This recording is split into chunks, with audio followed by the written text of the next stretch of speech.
Listening, summarize spoken text, tips and tricks. Let's have a look at them. First one, listen to understand. So when you are listening, when the audio is playing, you must visualize. Your focus should be on understanding the theme, on understanding the key points. And when you visualize, it will help you with that. And take notes. So notes in a way that helps you remember the most and helps you remember it easily. So do those two things. Use your time wisely. So when you're writing the summary, you got 10 minutes. Divide that into initial key points, sentence formation, and refinement. So first, maybe spend a minute and from your notes, write down a list of key points into the text box, then see how best you can combine them to form sentences, and in the end, leave a couple of minutes for refinements and review. And you have to make revisions, right? Don't think that the first time you start typing, it will immediately be the correct and the final answer. So you have to make revisions and you must leave time for revisions.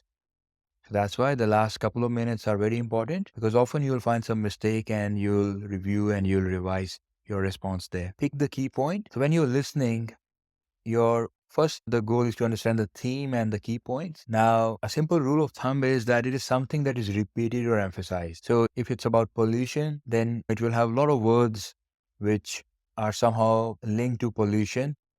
So it'll be a point about pollution or an example of a pollution or something that is causing pollution. So that will help you to understand what the theme is, what the key points are. Focus on what's important. And now, if you are listening and you've understood that, all right, the other person is talking about pollution and they might start giving examples, but you don't need too many examples. You're writing summary. So ignore those details. Listen to them, still pay attention to them, but you don't need to include them in your summary. Any additional information, or sometimes the speakers make a casual introduction or kind of a joke in the beginning. So those things, they are not important. Wait for the important information and include that only the key points in your summary. Pay attention to form and structure. So you can write more than one sentence. So good. That makes it much easier compared to the summary task in the writing section. Stay within the word limit, 50 to 70 words. Don't write as a list of points. Now, this is not mathematics or science exam that as long as your answer is correct, you'll get marks for logic. No, this is a test of academic English. So structure, format, all these things are important. I've seen many people write summaries or even essays. They just list it as a list of points. No, we're not interested only in the logic. We want to see that you can express it in paragraphs and sentences properly, and that you can link your ideas, you can link your sentences properly. So don't write it as a list of points, because if you do that, you can get a 0. Don't ignore the punctuation and overall grammar. So simple things like the first letter has to be capital, full stop, commas, these are all very important. And I mentioned this earlier.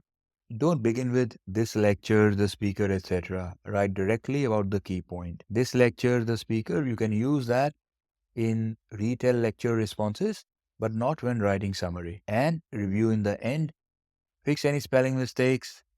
Ensure that what you have written matches your understanding and what you have in your notes and covers the key points. And finally, ask yourself this question that, let's say somebody has not listened to the audio and they only read the summary. Will they still be able to get the key information that was there in the audio? If the answer is yes, then wonderful. That means you've written a very good summary. If no, it means that you need to improve it. You need to revise it.